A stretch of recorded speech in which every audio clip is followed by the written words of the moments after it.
प्रियता कार्यक्रम चलाया था कि कोई कोई दैवी शक्ति नहीं है, बल्कि पूरे प्रदेश में चलाया गया था विज्ञान लोकप्रियता का कार्यक्रम, जिसमें अंधविश्वास पाखंड के खिलाफ एक बड़ा जिहाद हमारे लोग जाते थे और खुद करके दिखाते थे। फिर हम लोगों ने ज्योतिराव फुले जी थे, पेरियार थे, सावित्रीबाई फुले थी और बाबा साहब अम्बेडकर के जो सामाजिक योद्धा थे, जिन्होंने जाति पात ऊंच नीच या इस तरह के भारत जन ज्ञान विज्ञान समिति की शुरुआत आम आदमी को प्रभावित करते हैं। अभी भी बड़ी संख्या में लोगों को साफ पानी पीने का नहीं मिलता है। अभी भी आप देखेंगे कि गंदे कुओं से या नालों से पानी लोग लेकर अब भी पीते हैं। अगर पानी की व्यवस्था है तो उसका तरीका इस तरह से होता है कि उनको कि लोगों को दिल्ली जैसे शहर में, जो देश की राजधानी है, किस तरह से पीने के लिए पानी के लिए मारामारी हो रही है, तो मानव जाति का अस्तित्व खतरे में पड़ जाए। लाइब्रेरी में जो माननीय रिटायर्ड आईएएस हरीश चंद्र जी हैं, हम इस जन ज्ञान विज्ञान समिति के इस लाइब्रेरी में, विशाल लाइब्रेरी में आए हुए हैं, जहाँ से हमारी अभी कैलाश साहब से बात चल रही थी, तो उन्होंने बताया तकरीबन कि जो है 10 से 15 हज़ार के करीब इस लाइब्रेरी में किताबें, कॉन्स्टिट्यूशन ऑफ इंडिया की जो है इतनी सुंदर प्रति दुनिया भर में फांसीवाद के खिलाफ जिन योद्धाओं ने लड़ाई लड़ी, उनकी जीवन गाथा भी, एंजल्स की, स्टालिन की, माओ सेतुंग की भी सभी राइट है, यानी सारे वामपंथी से लेकर के दक्षिणपंथी लोग तथाकथित हैं। भारत जन ज्ञान विज्ञान समिति में जिन्होंने सहयोग किया। सामाजिक अवेयरनेस के लिए लाइन से कि जो आए और पढ़े देखें कि मतलब यहाँ पर इन्हीं उसमें कार्य होता है ना, ये नहीं कई किताबें हैं। इसमें से एक किताब है जिसकी बात कर रहा है, लड़कों लड़कियों को बहुत प्रोत्साहित कर, नौजवानों को प्रोत्साहित करने की मैं सुझाव देता हूँ, सबको पढ़ना चाहिए। बाबा साहब के 14 अप्रैल उन्हीं के 104वीं जयंती के अवसर पर हम लोगों ने इसका नाम रख के रामस्वरूप वर्मा जी, ये नाम चूंकि रामस्वरूप वर्मा संस्थापक अर्जक संघ का भी कहीं बहुत ज्यादा संत शिरोमणि रविदास प्रेक्षक के इस भवन का फांसी के तख्ते से, जूलियस फ्यूची क्रांतिकारी था जिसने फांसीवाद के खिलाफ लड़ाई लड़ी थी और जेल में रहते हुए बड़े नाटकीय तरीके से उसने किताब लिखी थी। अपने जो ब्रेड का टुकड़ा मिलता था, कागज उस पर लिखता जाता था, ब्रेड के टुकड़े पे, हाँ, ब्रेड के टुकड़ों के भारत जन ज्ञान विज्ञान समिति के माध्यम से ये बताना चाहेंगे कि हर आदमी को। साथियों, स्वागत है आपका the Buddhist time TV channel पर। जैसा कि आप सभी जानते हैं कि हम इस समय जो है भारत जन विज्ञान समिति के अंतर्गत हमारे वरिष्ठ सेवानिवृत्त आईएएस ऑफिसर माननीय हरीश चंद्र जी के लाइब्रेरी में आए हुए हैं और इसको रविदास प्रेक्षागृह के नाम से भी जाना जाता है, क्योंकि आप यहाँ पर जब आएंगे तो आपको देखने को मिलेगा कि जो है बहुत सारी ऐसी माननीय आईएएस हरीश चंद्र जी दे रहे हैं यहाँ के स्टूडेंटों के लिए। लाइब्रेरी पीछे भी अभी हम आपको जो दिखाएंगे और बहुत सारी चीज़ें हैं, नीचे प्रेक्षागृह हॉल भी है जो रविदास प्रेक्षागृह के नाम से जाना जाता है। तो इसी बात बहुत सारी अन्य फैकल्टीज़ यहाँ पर हैं जो हम आपको आगे दिखाने वाले हैं। सर, स्वागत है आपका the Buddhist time TV channel पर, और कुछ बताएंगे भारत जन ज्ञान विज्ञान समिति के बारे में। ये भारत जन ज्ञान विज्ञान समिति की शुरुआत 1992 से शुरू हुई थी। गांधी जी के जयंती से लेके गांधी जी के जन्मदिन से 2 अक्टूबर 1992 से लेकर के और पंडित नेहरू के जन्मदिन तक, फिर इसको बढ़ा करके एक बहुत बड़े नोबेल पुरस्कार विजेता थे सीवी रमन साहब के जन्मदिन तक विज्ञान लोकप्रियता का कार्यक्रम चलाया गया था। तब इत्तेफाक बस मैं साइंस टेक्नोलॉजी विभाग का प्रमुख सचिव था और भाजपा की सरकार थी और राजनाथ सिंह तब इसके मंत्री थे, माननीय मंत्री जी थे उत्तर प्रदेश में साइंस टेक्नोलॉजी। तब हम लोगों ने विज्ञान लोकप्रियता कार्यक्रम चलाया था। इस विषय लिए गए थे बहुत सारे लोगों के थोड़ा देखो, मैं ये बता रहा था कि भारत जन ज्ञान विज्ञान समिति की शुरुआत 2 अक्टूबर 1992 से सर सीवी रमन जो नोबेल पुरस्कार विजेता थे उस दिन खत्म हुई थी। तब सारे मुद्दे लिए गए थे जो आम आदमी को प्रभावित करते हैं। अभी भी बड़ी संख्या में लोगों को साफ पानी पीने का नहीं मिलता। अभी भी आप देखेंगे कि गंदे कुओं से या नालों से पानी लोग लेकर अब भी पीते हैं। अगर पानी की व्यवस्था है तो उसका तरीका इस तरह से होता है कि उनको मालूम नहीं है, उंगली डाल देंगे या उसको साफ तरीके से नहीं रहे। शौच की व्यवस्था होती है, शौच का अभी भी लोग गांव में कुछ शौचालय बने हैं, लेकिन 92 में बहुत कम शौचालय थे 92 में जब लोग गांव में जाकर के नंगे पाँव शौच करते थे, जिससे बहुत सारी बीमारियां होती थी, तो इन मुद्दों को हम लोगों ने उठाया था। तीसरा, जो पर्यावरण की बात हो रही है, आप देख रहे होंगे कि लोगों को दिल्ली जैसे शहर में, जो देश की राजधानी है, किस तरह से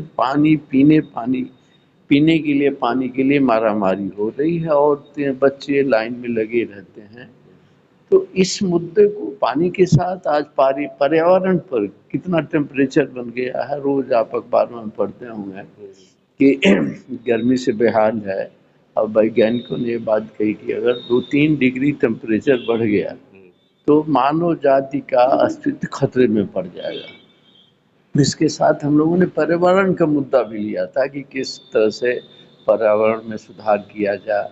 अब विज्ञान के बारे में आप देखेंगे, इस समय तो हमारे देश में बाबाओं की एक लंबी फौज है जो रात दिन अंधविश्वास पाखंड फैलाते रहते हैं, भभूति निकाल देते हैं और जीभ में अपने वो त्रिशूल डाल देते हैं, समाधि लेते हैं। इस पर हम लोगों ने लोगों के बीच में जाकर के विज्ञान लोकप्रियता कार्यक्रम चलाया था कि कोई ये कोई दैवी शक्ति नहीं है, बल्कि कोई भी व्यक्ति है, कुछ कारणों के अंतर्गत, कुछ परिस्थितियों के अंदर कोई भी आदमी वो कर सकता है। ऐसा जैसा जैसा कि अभी मैं सब देख रहा था आपकी पत्रिका में कि 49 शहरों में 49 जिलों में तकरीबन 4200 कार्यक्रम जन जागृति के चलाए गए। तो बहुत सारे तब 1992 में उत्तराखंड भी उत्तर प्रदेश का हिस्सा होता था।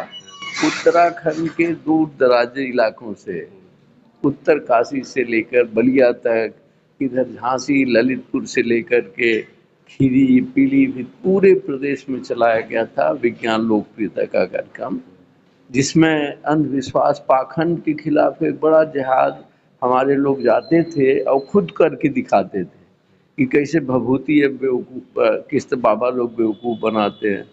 कुछ केमिकल्स होते हैं, क्वाइन के साथ आप मिला दिए तो भभूति निकल जाती है, और ये ट्रिक करके अपने जीभ में त्रिशूल भोंकते थे। या कोई भी व्यक्ति कुछ घंटे तक मिट्टी के भीतर समाधि बना के रह सकता, उसमें ऑक्सीजन होती है, और कोई इसमें दैवी चमत्कार नहीं होता। ये सारी बातों को हम लोगों ने, शिक्षा के बारे में हम लोगों ने कहा था, शिक्षित करने के बारे में। और एक गांव से जत्था दूसरे गांव जाता था, वो लोकल तरीकों से, लोकगीत के माध्यम से, नुक्कड़ नाटक के माध्यम से एक गांव से जाता था दूसरे गांव, और इन चीज़ों के बारे में लोगों को हम लोग केवल भाषणों से नहीं बल्कि करके दिखाते थे कि किस तरह से पानी की बचत की, पर्यावरण को कैसे बचाया जाए, कैसे समाज में साफ सुथरा रखा जाए।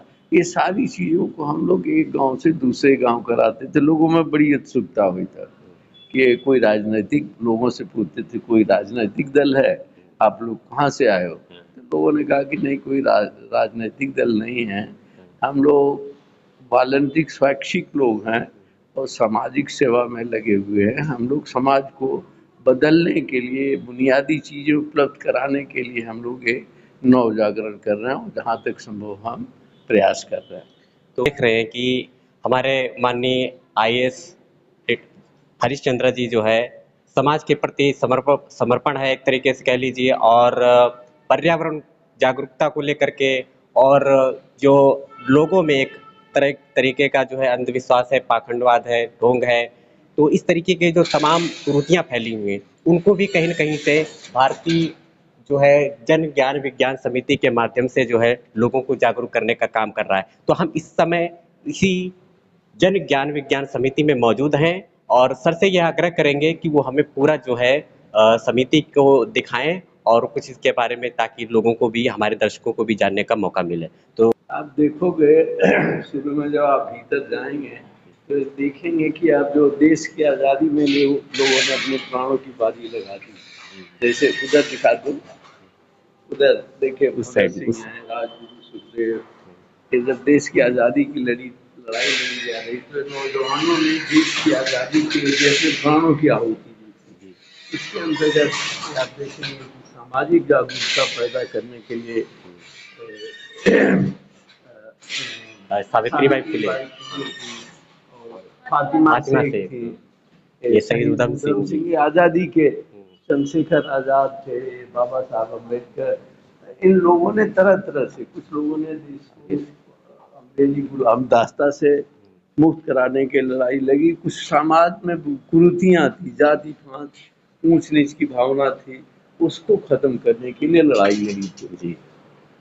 और तो हम लाइब्रेरी में जो माननीय रिटायर्ड आईएएस हरीश चंद्र जी हैं, हम इस जन ज्ञान विज्ञान समिति के इस लाइब्रेरी में, विशाल लाइब्रेरी में आए हुए हैं, जहाँ से हमारी अभी कैलाश साहब से बात चल रही थी। उन्होंने बताया तकरीबन कि जो है 10 से 15 हज़ार के करीब इस लाइब्रेरी में किताबें हैं। करीब 14-15 हज़ार किताबें इस लाइब्रेरी में है। लाइब्रेरी की हम लोग शुरुआत तभी से, जब इस देश में हम लोगों ने, प्रदेश में नव जागरण शुरू किया था, तभी से हम लोगों ने किताबें इकट्ठा करनी शुरू, कुछ अपने संसाधनों से किया, कुछ उत्तर प्रदेश सरकार के शिक्षा विभाग से मिलती थी, वो तो वो सब बहुत कोई खास नहीं थी, वो सारी किताबें हम लोगों ने इकट्ठा की थी। और ये लाइब्रेरी आप देख रहे हैं बाबा साहब के नाम पर, डॉक्टर अम्बेडकर शोध एवं बाबा Saheb Ambedkar research and documentation centre, इस नाम से जो है लाइब्रेरी स्थापित है। लाइब्रेरी बनाई गई थी।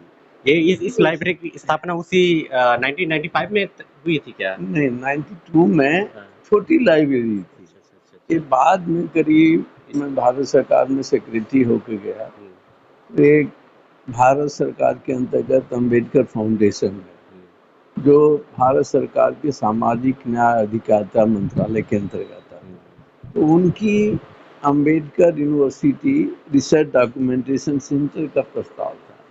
तो मैं 4-5 वर्षों तक लगा रहा, आखिर में सफलता मिली, और उस समय हमारे जो मंत्री थे सुशील कुमार शिंदे जी, उन्होंने मदद की थी। फिर इस तरह से इसमें ये पूरी इसकी बिल्डिंग बनाने से लेके, ये वाला प्रथम तल का, ये प्रथम तल, हाँ, प्रथम तल में बिल्डिंग बनाने से लेके किताबों तक लेकर के भारत सरकार से हमें रुपया मिला था, उसके अंतर्गत हमने बिल्डिंग बनाई, और बिल्डिंग होने के बाद लाइब्रेरी की स्थापना की। अब मैं अपने जो है धीरेन्द्र जी से कोशिश करूंगा कि जो है आप एक बार पूरी लाइब्रेरी को दिखा दीजिए। यजुर्वेद है, बच्चों के लिए जो, नहीं इसमें और भी सर है, मैं यहाँ देख पा रहा हूँ ये सुत्त निपात वगैरह, ये तो बुद्ध धम्म के त्रिपिटक का एक हिस्सा है सुत्त निपात। तो यहाँ पे मैं आया था जब पहली बार, तो मैं खोज रहा था कि पाली से संबंधित कोई किताब नहीं, लेकिन मैं अभी नजर मेरी पड़ी कि सुत्त निपात भी है।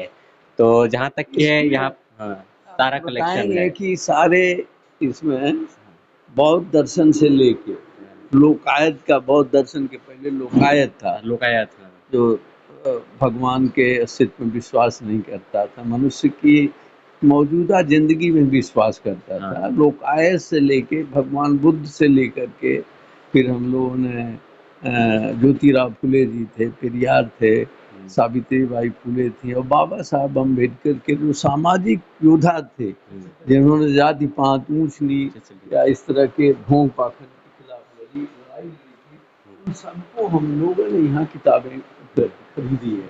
अच्छा। तो एक तरीके से जो है आप देख सकते हैं, मैं इसी लाइब्रेरी में हूँ, भारतीय जन विज्ञान समिति की जो है इस विशाल लाइब्रेरी में हूँ, और आप देख सकते हैं ये माननीय हरीश चंद्र जी जो है कॉन्स्टिट्यूशन ऑफ इंडिया की जो है इतनी सुंदर प्रति आप जो है देख पा रहे हैं। क्या इसके बारे में कुछ बताएंगे आप? ये ओरिजिनल कॉन्स्टिट्यूशन जो बाबा साहब ने लिखा था जी, हस्तलिखित है, अच्छा। उसकी केलियोग्राफी करके ये है, जैसे केलियोग्राफी हुई है, तो हमारे देश की सिंधु घाटी से सभ्यता से लेके जो हमारे संस्कृत का हिस्सा था, ये है अशोका का, ये प्रेमबल है constitution of India, Mohenjodaro Harappa का सिंधु घाटी की सभ्यता थी, सारी चीजें थी, ये सारी चीजें हैं एक तरीके से इसमें जो है समाहित की गई हैं। तो बहुत अच्छी जो है इस कैलियोग्राफी की गई है। तो और इसके साथ में हम आगे बढ़ेंगे। देखो इसके बाद ये हुआ, आपको दिखाएंगे, जो जब संविधान बनाया जा रहा था, संविधान बनाया जा रहा था, तो जो एक एक आर्टिकल जो लिखे गए हैं उस पर चर्चा हुई थी। हाँ हाँ कांग्रेस की मेजॉरिटी थी, बाबा साहब कॉन्स्टिट्यूशन के कहा जाता है, he was architect of the constitution, यानी अध्यक्ष थे प्रारूप हाँ, समिति ड्राफ्ट तो प्रारूप समिति के अध्यक्ष हाँ। थे। तो उन्होंने जो डिस्कशन जितने हुए थे हर आर्टिकल में, ये आर्टिकल में है अंग्रेजी की, हिंदी की पूरी हमने किताबें यहाँ उपलब्ध करा रखी। उपलब्ध करा रखी है। कोई आदमी जानना चाहे, व्यक्ति जानना चाहे कि किस किस आर्टिकल पर लोगों की क्या विचार थे, क्या विचार, और बाबा साहब ने उन सारे प्रश्नों का बखूबी उत्तर दिया था। इस तरह से आप देखेंगे, और बाबा साहब के बारे में भी बहुत सारे हैं। आप देखिए महात्मा फुले से ये आपने जो बताया, ये सारे वॉल्यूम रखे हुए हैं एक तरीके से जो है संविधान, हिंदी में भी है, अंग्रेजी में भी। ये एक तरीके से संविधान सभा में जो वाद विवाद हुए थे सारे नेता, वो सारे जो है इसमें वॉल्यूम समाहित है, इसमें सारे रखे गए हैं। नाम है वॉल्यूम्स एंड स्पीचेस। हाँ, वॉल्यूम, यस, हिंदी में दिया हुआ है संविधान सभा के वाद विवाद, सारे वॉल्यूम्स। तो इसी तरीके से चलते हैं आगे। कि ये ब्रिटानिया का है, जो दुनिया की इंफॉर्मेशन है, ब्रिटानिया के सारे किताबें हम लोगों ने, जब भारत जन ज्ञान विज्ञान जत्था उसको कहते हैं, जो 2 अक्टूबर 1992 को शुरू किया गया था, तो ये बहुत यूनिसेफ ने हम लोगों की मदद की थी, जिसमें जब डॉक्टर नहीं था तो किस तरह से गाँव में लोगों ने बीमारी का इलाज करते थे, महिलाएं जो प्रसव से गुजरती थी किस तरह से करते थे, इस पर ये सब हैं, अभी भी हैं।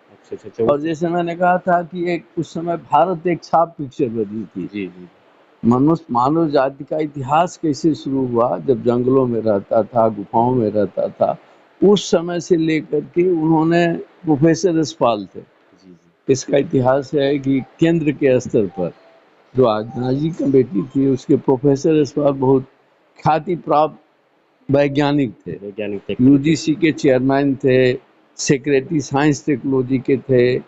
इस तरह से वहाँ जो ऑर्गेनाइजिंग कमेटी थी भारत जन ज्ञान विज्ञान समिति की, उसका जत्था निकला था, उसके वो वहाँ चेयरमैन थे। अब मुझको यहाँ लोगों ने उत्तर प्रदेश, ये जत्था सर जो कहाँ निकला था, ये जत्था जिसी का मैं जिक्र कर रहा हूँ, ये पूरी तैयारी के बाद मैंने बताया, पानी पर, पर्यावरण पर, शिक्षा पर, अंधविश्वास पाखंड पर, और शौच, स्वास्थ्य पर, हेल्थ हाइजीन वगैरह पर, ये सारे मुद्दे लिए गए थे, और बताया कि अंधविश्वास पाखंड पर, तो ये सारे यही जत्था निकला था। उस समय नाम था भारत जन ज्ञान विज्ञान जत्था। भारत सरकार और उत्तर प्रदेश सरकार ने कहा था कि आप इसको सोसाइटी रजिस्टर कर लीजिए। मुझे भी उस समय अच्छा लगा कि ये तो ऐसा काम है कि भाई जीवन भर चलता रहेगा। ये समस्याएं इतनी विकराल हैं हमारे देश के सामने, पानी पीने की समस्या है, शौचालय की समस्या है, या पर्यावरण का मुद्दा है, या अंधविश्वास पाखंड है। मौजूदा समय में तो लाखों बाबाओं की एक फौज तैयार है जो रात दिन अंधविश्वास पाखंड फैलाते रहे, ये देखे होंगे आप।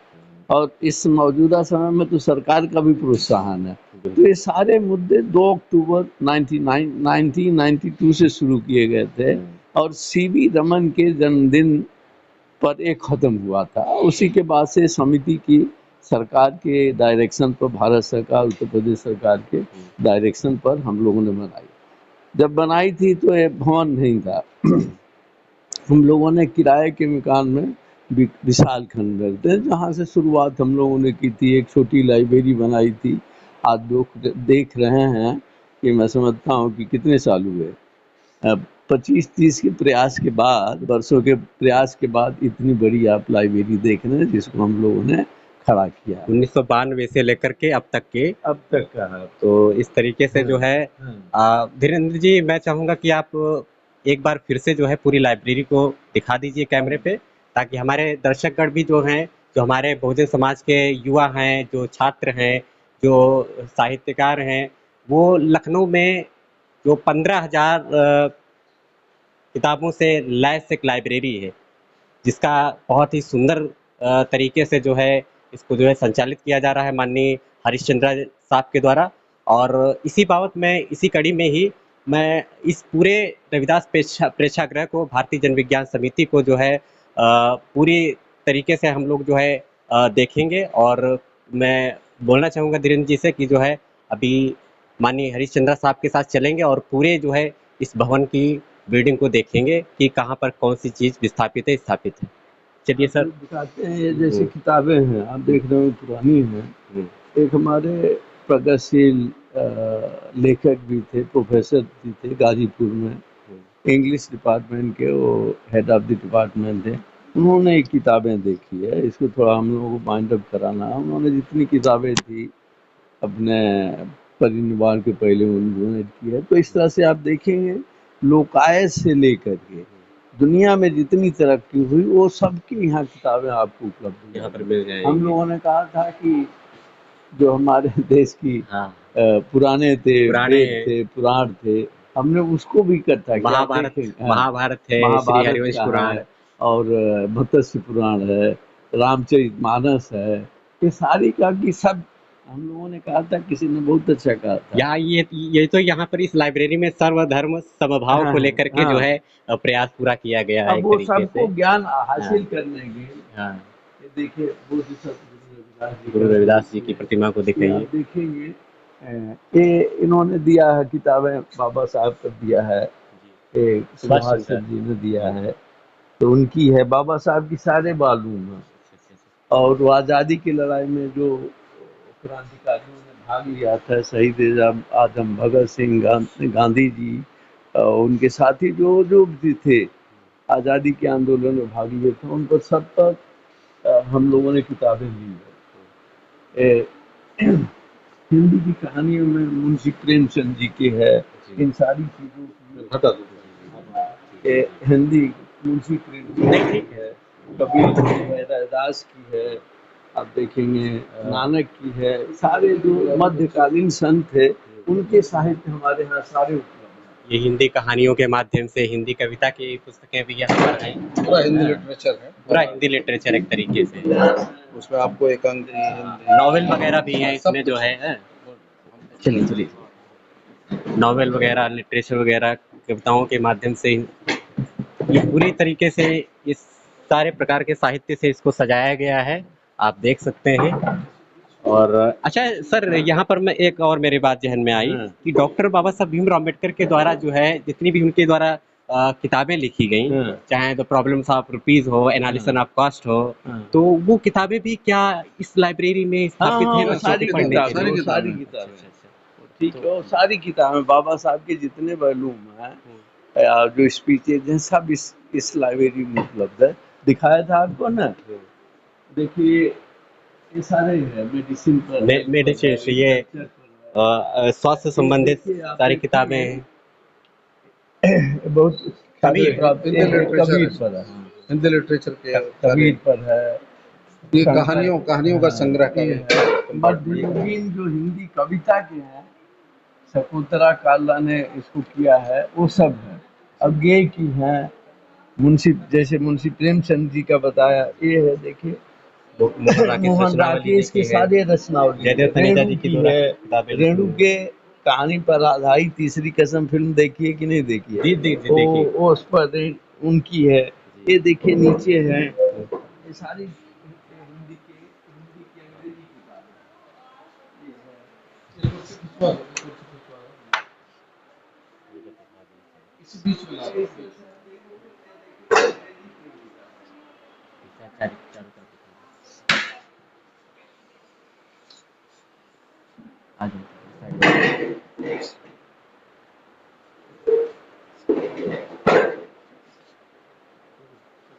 और ये आप देखेंगे इसमें है बड़े, अभी एक ये रामानुजन ने किताबों का लेख का कलेक्शन किया था, कलेक्टेड ऑफ ऐसे, हाँ, जिसमें कुछ बहुत ऐसे थे, बहुत ज्ञानवर्धक थे, वैज्ञानिक थे। उसको मौजूदा सरकार ने, केंद्र की सरकार ने पाठ्यक्रम में थे दिल्ली यूनिवर्सिटी में, उसको हटा दिया। अच्छा, ये जो हाँ, एक रामानुजन जी की जो, हाँ, उनका था। और जैसे मैंने कहा आपको ना कि ये रामचंद्र हैं, क्या नाम है, हाँ, रामचंद्र गुहा, उन्होंने इंडियन हिस्ट्री पर लिखा है। इंडियन हिस्ट्री पर जो कई वॉल्यूम है वो भी हमारे पास है। फ्रीडम एट मिडनाइट, डोमिनी ये DPR का है ना। हाँ ये भी the fall of the Mughal empire. हाँ, मुगल का बिल्कुल सही कहा, मुगल एम्पायर पर है। इसके राइटर जो हाँ, सरकार हाँ, करके क्या है नाम, हाँ। मुझे नजर नहीं आ रहा, ये सरकार करके इंडिया है। पर किताब लिखी थी, वंडर दैट वाज इंडिया। इसमें कई मालूम आप देखोगे कि ये भी हमारे पास है। हाँ, कुल मिलाकर के हाँ, आपने पूरा के पूरे, चाहे वो वैज्ञानिक हो, चाहे वो हाँ, साहित्यकार हो, चाहे वो संत हो, चाहे एक तरीके से जितने भी अपने महापुरुष हैं और जो राइटर हैं, हाँ। जो वैज्ञानिक हैं, वो सारा का सारा आपने जो है उनके पुस्तकों का कलेक्शन करके रखा इसमें हुआ है। किताबें आप देखेंगे इंडिया, इंडिया जो फ्रीडम स्ट्रगल पर, इन्होंने फ्रीडम स्ट्रगल पर ये सारे वालूम भारत सरकार ने बहुत पहले आज़ादी के बाद छपवाए थे, सारे वालूम हैं, ये सारे हैं। और ये दुनिया में फांसीवाद के जो कहते हैं काले लोग कहते हैं, निग्रो कहते हैं, उन्होंने जो अपने मुक्ति की लड़ाई भेदभाव की, रंग भेद के खिलाफ लड़ी थी, वो भी है रूट्स हैं जैसे जो उनके साथ भेदभाव हाँ, हुआ ये काले है। रंग के आधार पर। हाँ, वो नहीं, उन्होंने कैसे अपने, इन्होंने लिखा, अलेक्स हाइले ने लिखा रूट कि कैसे काले लोगों को ये पानी के जहाज में ले जाते थे, किस तरह से जानवर से बदतर भी जिंदगी जीते थे अमेरिका में, और उन लोगों ने कैसे आज़ादी की लड़ाई ये है। और जैसे मैंने कहा था कि आप देखेंगे ये अशोका द ग्रेट गांधी पर है, अशोका द ग्रेट से लेकर के ये सारे पर, सयाजी राव बड़ौदा के थे जिन्होंने बाबा साहब को भेजा था, गांधी जी पर सभी है, नेल्सन मंडेला जी की भी है। हाँ, नेशनल लेटेस्ट हमारे हो रहे हैं उनकी भी महात्मा गांधी के बारे में दूसरे लोगों ने लिखा, उनकी भी किताबें हैं। जी जी जी मैंने जैसे बताया था कि भगवान बुद्ध के पहले लोकायत हुए थे, जी जी जी उसमें लोकायत में कहा था, लोकायत में कहा गया था, भस्मीभूतस्य शरीरस्य पुनर्जन्म कुतो, मतलब पुनर्जन्म हाँ, होता है। यावत जीवम सुखम जीवेत, यावत जीवत सुखम जीवेत, उसी का है, उसी का लोकायत के थे कि पुनर्जन्म नहीं होता, पुनर्जन्म नहीं होता। मनुष्य का एक ही जन्म है, उसको आराम से सुख से जीना चाहिए। इसी जिसको ये जो ब्राह्मणवादी व्यवस्था के लोग हैं, मनुवादी व्यवस्था के लोग हैं, उसको तोड़ मरोड़ करके और प्रस्तुत उल्टा कर दिया एकदम हाँ, कि पुनर्जन्म उन्होंने होता है। कहा था आवत जीवेत सुखम जीवेत और घृतम पीवेत, ये सुना होगा। जी जी जी जी हाँ, ये तो उसका उन्होंने ये नहीं कहा था, उन्होंने कहा था कि मनुष्य को यही कही जिंदगी है और बहुत अच्छी जिंदगी।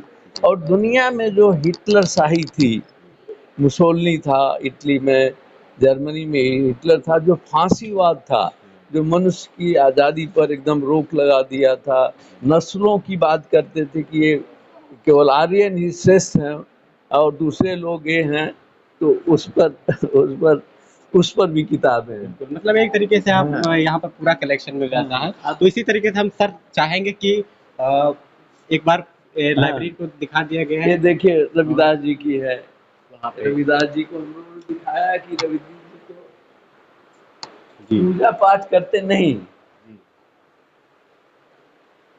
वहाँ पर जो है अपना वो कार्य करते हुए जो है हाँ, अपना जीविका चलाते हुए समाज को बदलने के लिए जो प्रयास किया, वो सब हम लोगों ने दिखाने की। बहुत पहले फिल्म बनी थी, आज भी किसानों की वही दुर्दशा है, मदर इंडिया मदर इंडिया। आज भी किसानों की, आपने देखा होगा, किसानों ने मोदी जी के 3 कृषि पर काले कानूनों के खिलाफ महीनों तक बहुत जोरों से जो है इसका लड़ाई लड़ी थी। वो भी आज किसानों की स्थिति वही है, इसी को दर्शाते हुए हम लोगों ने मदर इंडिया की फोटो लगाई है। टेक्निकल है। हाँ, बाबा साहब अम्बेडकर तो देखा है, ये है, और भी बहुत सारे बहुजन जो संत थे, सबके बारे में आप देखेंगे कि हम लोगों ने रखा। इधर देखिए, नाम सुना होगा, ये सोशल साइंस पर है। जी जी जी सोशल, ये महापंडित राहुल ये साहनी हमारे थे। वो बुद्ध धर्म के बहुत बड़े हाँ, राइटर भी थे, बिल्कुल, राहुल उन्होंने शंकर सारे सैन जी। त्रिपिटक हमारे देश से गायब कर दिए गए थे, तिब्बत जाकर के उन्होंने ले आकर के ट्रांसलेशन, वो किताबें अभी पटना म्यूजियम में है। कई सारी पाली हाँ, पुस्तकों का भी इन्होंने हिंदी हाँ, में जो है अनुवाद किया, राहुल शंकर सैन जी ने। और बहुत ही बढ़िया आइडियोलॉजी इनकी थी। और वोल्गा इसी से गंगा लिखा है, इसी तरीके से इंग्लिश लिटरेचर पर भी है, देखो, ये बायोग्राफी भी है। बायोग्राफी पर है, ये बाबा साहब के जीवन पर है ना, हाँ, श्री राजा राजगोपालाचारी, राजगोपालाचारी, जगजीवन राम जी, सबके बारे में है। बायोग्राफी है, ये हिटलर ने जो लिखी थी मेन कैंट, देखो वो मेन भी कैंट, किताब ये अपनी खुद की आत्मकथा जो है हाँ, मेन कैंट। हाँ। तो हिटलर की है। हिस्ट्री पर है, आप देखोगे कि सारे सूत्रों का प्राचीन इतिहास एक तरीके से देख लीजिए, कश्मीरी सांस्कृतिक इतिहास, पश्चिमी इतिहास, सारी एक तरीके से यहाँ पर आपने पूरा कलेक्शन करके रखा हुआ है साहित्य का। इधर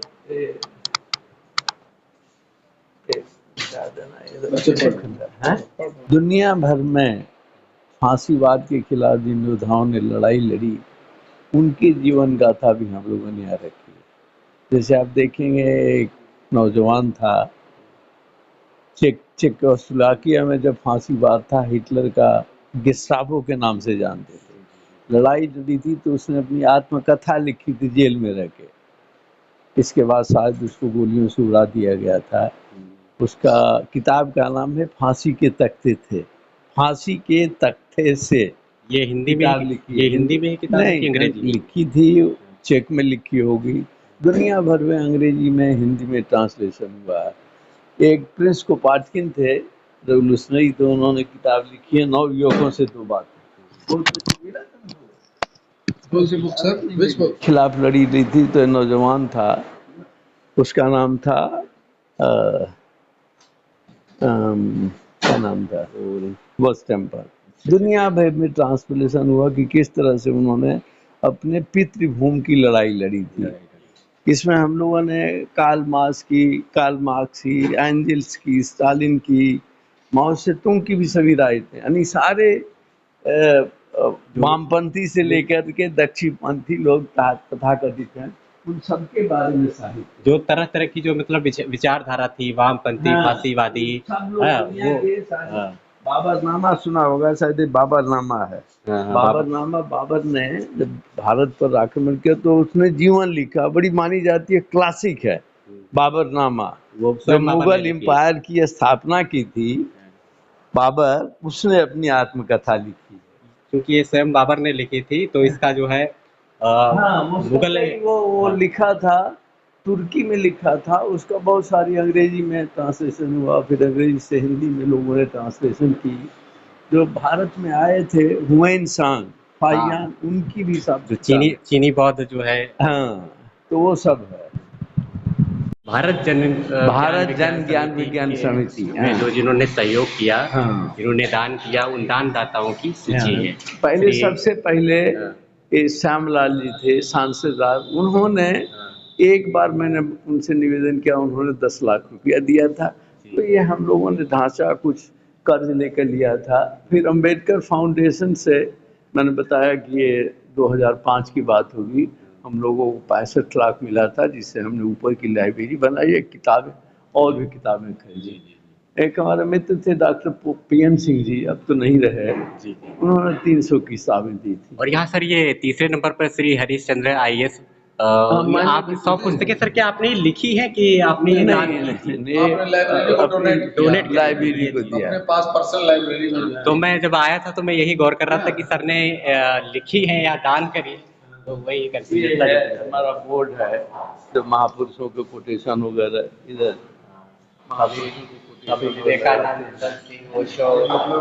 जैसे मॉरल के लिए लाइन्स नहीं लिखते हैं, तो सामाजिक अवेयरनेस के लिए लाइन्स है कि जो आए और पढ़े, देखें कि मतलब यहाँ पर इन्हीं उस पर कार्य होता है। नहीं, ये नहीं, कई किताबें हैं। इसमें से एक किताब है जिसकी बात कर रहा है, लड़कों लड़कियों को बहुत प्रोत्साहित कर, नौजवानों को प्रोत्साहित करने की मैं सुझाव देता हूँ, सबको पढ़ना चाहिए। नवयुवकों से दो बातें, इसी लाइन पर मैं और एक हमारे मित्र थे श्री रविशंकर जी, एक किताब लिखी थी, देशवासियों से दो बातें। देशवासियों से दो बातें, हमारे देश में जो समस्याएं हैं, जो जिस तरह की व्यवस्था उसको कैसे बदला जाए, उस पर हम आपको भी दिखाएंगे। रविशंकर जी साहित्यकार थे, साहित्यकार थे, सोशल एक्टिविस्ट थे। तो उनके साथ हम लोग बहुत घनिष्ठ मित्र थे, तो उनके साथ हम लोगों ने मिल करके इसी तरह से नवयुवकों से दो बातें किताबें लिखी है ना। और ये था, ये हम लोगों ने शुरू की थी, तो ये तो बाद में आए थे हम लोग, ये हैं अध्यक्ष का जैसे कार्यकाल। मैं नहीं, हाँ मैंने शुरू की थी तभी से, ये सचिव लोग थे उनके कार्यकाल का। और ये नाम सुना होगा आप लोगों ने, राम स्वरूप वर्मा थे, जी बहुजन ये समाज। बहुत ही ऐतिहासिक नाम है और बहुत ही हाँ, तो ये हम लोगों ने 14 अप्रैल 1995 को इसका हम लोगों ने शिलान्यास कराया था। 104वीं जयंती, हाँ, 104वीं जयंती के अवसर पर समझ हाँ, लीजिए आप, हाँ, 127वीं जयंती हाँ, अभी बाबा बनाई। साहब की, बाबा साहब के 14 अप्रैल उन्हीं के 104वीं जयंती के अवसर पर हम लोगों ने इसका ये नाम रख के राम स्वरूप वर्मा जी और ये नाम चूंकि हाँ, राम स्वरूप वर्मा संस्थापक अर्जक संघ, इनका भी कहीं न कहीं बहुत ज़्यादा जो है योगदान रहा है। हाँ, और ये जो तरीके से एक ऊपर और बनवाई थी, ऊपर बनवाई थी अंतर्राष्ट्रीय मजदूर दिवस के ऊपर संत शिरोमणि रविदास पेक्षा के इस भवन का शिलान्यास तो तब डाला था, लेकिन इस भवन का उद्घाटन ये कराया था। एक मित्र हैं, प्रोफेसर थे, चेयरमैन थे एग्रीकल्चर प्राइस कमीशन के टी इस पे भवन का उद्घाटन जो हुआ, इसका दिन तारीख नहीं पड़ा हुआ है, हाँ, लेकिन ये क्या शायद 1995 के दरमियान ही हुआ था कि इसके बाद नहीं में हुआ? 1950 में तो अभी हम लोगों ने बस शुरुआत की थी, शिलान्यास किया नींव था। डाली थी मतलब। हाँ, और ये 2005 में 1 मई को बन के तैयार हुआ। ये है। ये प्रेक्षागृह हाँ, उसी समय बन ये के तैयार हुआ। किताब थी, ये बड़ी प्रेरक किताब है। ये फांसी के तख्ते से, जूलियस फ्यूची क्रांतिकारी था जिसने फांसीवाद के खिलाफ लड़ाई लड़ी थी, और जेल में रहते हुए बड़े नाटकीय तरीके से उसने किताब लिखी थी। अपने जो ब्रेड का टुकड़ा मिलता था, कागज उस पर लिखता जाता था, ब्रेड के और टुकड़े पे। हाँ, ब्रेड के टुकड़े पर लिखता जाता था, और उसका एक दोस्त हो गया था सिपाही, उसके जरिए बाहर स्मगल कराता था। और जब वो लिखते समय जब पुलिस वाले आ जाते थे, गेस्टापो पुलिस, तो वो कागज तलाशते तो वो खा जाता था। उसी ब्रेड को खा हाँ, जाते थे। तो उसने बहुत अच्छी किताब, बड़ी प्रेरणादायक किताब लिखी है दुनिया भर के लोगों के लिए कि आज़ादी के लिए किस तरह संघर्ष किया जाए। कोशिश करेंगे हम भी, चूंकि युवाओं को भी इससे जो है कुछ न कुछ सीख लेने की जरूरत है, और कोशिश करेंगे हम भी इसको पढ़ेंगे। बिल्कुल सबको पढ़ना चाहिए। आइए, ये हम लोगों ने हाल बनाया है, ये हम लोगों ने, ये जो आप देखिए इसकी पेंटिंग है, ये देखिए पेंटिंग है, तो पेंटिंग है, फोटो नहीं है। आज़ादी में आप लोग जानते हैं आज़ाद हिंद का बनाया था, तो उनकी हम लोगों ने, एक हमारे साथ थे जब साइंस टेक्नोलॉजी में था, तो ये हमारे आर्टिस्ट थे, उससे हमने, मैं नाम भूल रहा हूँ इस समय, उससे बनवाए। ये जिन्होंने ये जो पेंटिंग बनाई है सर, जिन्होंने ये पेंटिंग बनाई है उनका क्या नाम था? जिन्होंने ये वो सुभाष चंद्र बोस अब हमारे मेरे याद नहीं आ रहा, फ्रीडम वो फाइटर कैलाश थे। को बुलाना, उसका क्या नाम था? चलिए वो अभी पता चल जाएगा। ये कौन से जो है महापंडित राहुल सांकृत्यायन, जी जी जी जी, वही जिन्होंने वोल्गा से गंगा लिखी, हाँ। ब्राह्मणवाद के खिलाफ लिखी, तुम्हारे लिखा, हाँ हाँ, वो अभी जिसकी चर्चा हम ऊपर कलेक्शन कर रहे था, थे। हाँ, वो लिखा है तुम्हारी क्षय तुम्हारे भगवान की क्षय, तुम्हारी जात की क्षय, ये सारे बात जो ब्राह्मणवादी व्यवस्था की है, हालांकि ब्राह्मण परिवार में हुए थे, लेकिन ब्राह्मणवाद जाति व्यवस्था के खिलाफ जाओ, और वैज्ञानिक तरीके से मनुष्य कैसे कैसे, यानी पैदा होने से लेके जब जंगलों में और बियाबान में रहता था, पहाड़ी गुफाओं में रहता था, अब तक की मंजिल प्राप्त की है, उसमें वोल्गा से गंगा लिखी है, दर्शन दिग्दर्शन लिखी है, सारी दर्शनों पर लिखी है। आप देखेंगे जैसे ये हम लोगों ने भगवान बुद्ध का आराधना स्थल है, ये प्रेक्षागृह है, रविदास प्रेक्षागृह। हाँ, ये आराधना स्थल है, ये काफी जो है बड़ा दिख रहा है, इतना बड़ा तो की है, ये भगवान बुद्ध की है। आप देख रहे हैं तथागत हमारे जो शास्ता, जो बुद्ध धम्म के शास्ता, जो संस्थापक थे तथागत बुद्ध जी जो है,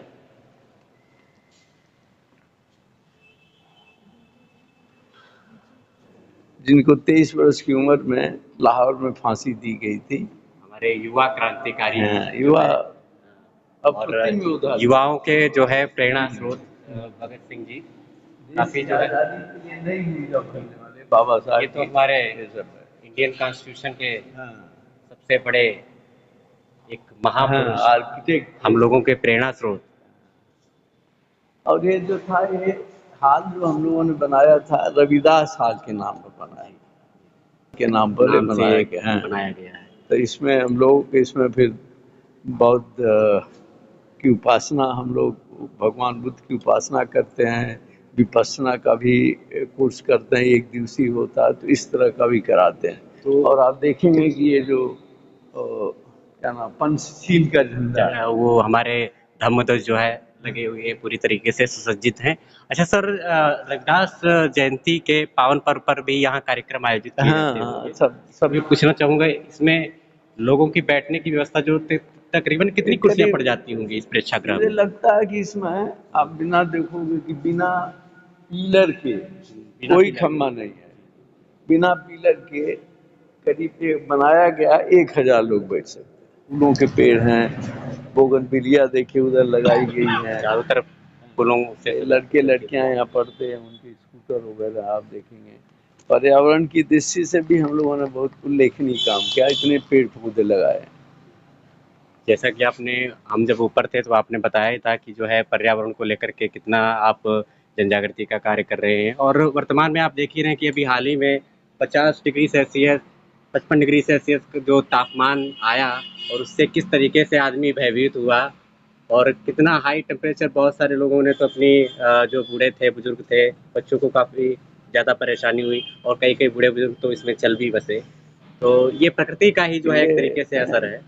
प्रकृति के साथ देखिए, प्रकृति के साथ पृथ्वी को जीव जंतुओं का मनुष्य के बोझ ढोने की एक सीमा के अधिक अगर उसका आप दोहन करते हैं, जैसे पानी है, पानी को अनावश्यक रूप से बर्बाद करते हैं तो पीने का पानी नहीं मिलेगा। आपने देखा होगा कि अभी बंगलौर में एक घटना हुई थी, वहाँ पानी लोगों को उपलब्ध नहीं था। दिल्ली में देखेंगे वहाँ लोगों को पानी के लिए स्त्री पुरुष बच्चों को लंबी लंबी लाइन, यानी ये हालत है।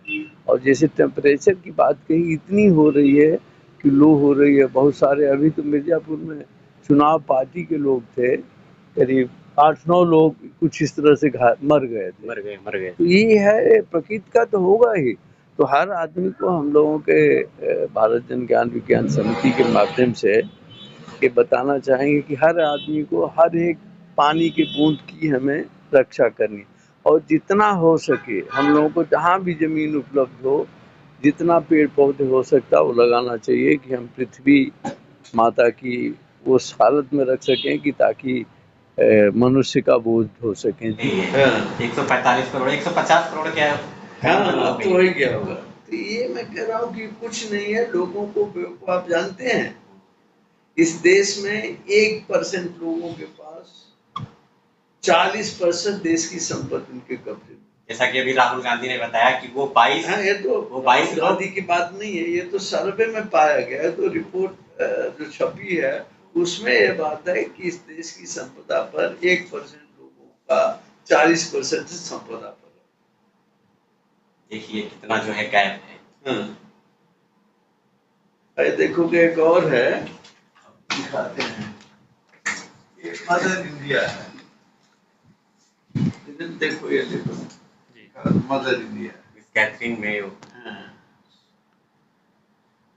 ये मदर इंडिया में ये बड़ी बहुत बहुचर्चित किताब है। आजादी के पहले मैं समझता हूँ 1922 में आप देखेंगे कि भारत कैसा था। ये देखिए भारत की महिला का एक चित्र है, ये भी देखेंगे महिला का चित्र है। इसका हिंदी में ट्रांसलेशन किया कौर भारती जी ने, लेकिन अंग्रेजी करने ये देखो ये लिखा था इन्होंने, पहली बार लिखा था 1927 में लिखा था। इसमें देखा था, अबे हट जाना, देखो 1947 में लिखी मदर इंडिया अंग्रेजी में। इस पर गांधी जी ने कहा था कि हर बात भारतीय को, हर कांग्रेस कार्यकर्ता को इसको जरूर पढ़ना चाहिए। कैसी दुर्दशा थी महिलाओं की, 11 बरस में शादी, 11-12 वर्ष में शादी हो जाती और बेचारी महिलाओं की बीमारी से दुनिया भर की उनकी बीमारी होती थी, 10-12 बरस की उम्र में मर जाती थी। यही नहीं, अछूतों की तो इतनी स्थिति खराब थी कि कुछ अछूत ऐसी जातियां थी रोंगड़े खड़े हो जाते, कुछ अछूत जातियां ऐसी थी जो छुप के रहती थी, दिखाई नहीं देती। संवर जात के लोग तमिलनाडु में, जो संवर जात के लोग जो थे, कुछ फेंकते तो बेचारे आकर के उसको इकट्ठा कर सकते थे, इकट्ठा करके ले जाते थे, जंगलों में रहते। बड़ी इतनी दुर्दशा थी जिसका बखान नहीं किया जा सकता। संभवतः इसी में लिखा है, क्या नाम था उनका, एक दलित संत थे, अछूतानंद जी। अछूता जब स्वामी अछूतानंद जी, तो जब अंग्रेज प्रिंस विलियम यहाँ इस देश में आए, तो अछूतों ने कहा कि आप हम लोगों को बेसहारा छोड़ के मत जाओ, हम यहाँ सवर्णों की हजारों वर्ष से गुलामी कर रहे हैं। हमको गुलामी से उसकी गाड़ी को घेर लिया और कहा कि हम लोगों की अगर इस देश में फिर से ब्राह्मणवादी व्यवस्था सत्ता में आई तो हम लोगों की जिंदगी नरक हो जाएगी, हम लोगों को बेसहारा छोड़ कर न जाओ। और मदर इंडिया ने किताब ली थी, बहुत इसमें मार्मिक चित्रण है कि अछूतों की क्या स्थिति थी, महिलाओं की क्या स्थिति थी, इसमें बहुत विस्तार से दिया गया। साथियों, द बुद्धिस्ट टाइम्स टीवी की आपसे खास गुजारिश है, जो गोदी मीडिया, मनुवादी मीडिया आपको नहीं दिखाती है, उस खबर को हम निष्पक्षता के साथ में निडर होकर के दिखाते हैं। इसलिए यह आपका कर्तव्य है कि द बुद्धिस्ट टाइम्स टीवी जैसे बहुजन मीडिया को आप आर्थिक सपोर्ट करें और हमें हमारा मनोबल बढ़ाएं और चैनल को मजबूत करें। चैनल पर जो भी साथी नए हैं, चैनल को सब्सक्राइब करें और अधिक से अधिक शेयर करना न भूलें। लाइक करें और कमेंट जरूर करें। देखते रहिए द बुद्धिस्ट टाइम्स टीवी। नमस्कार।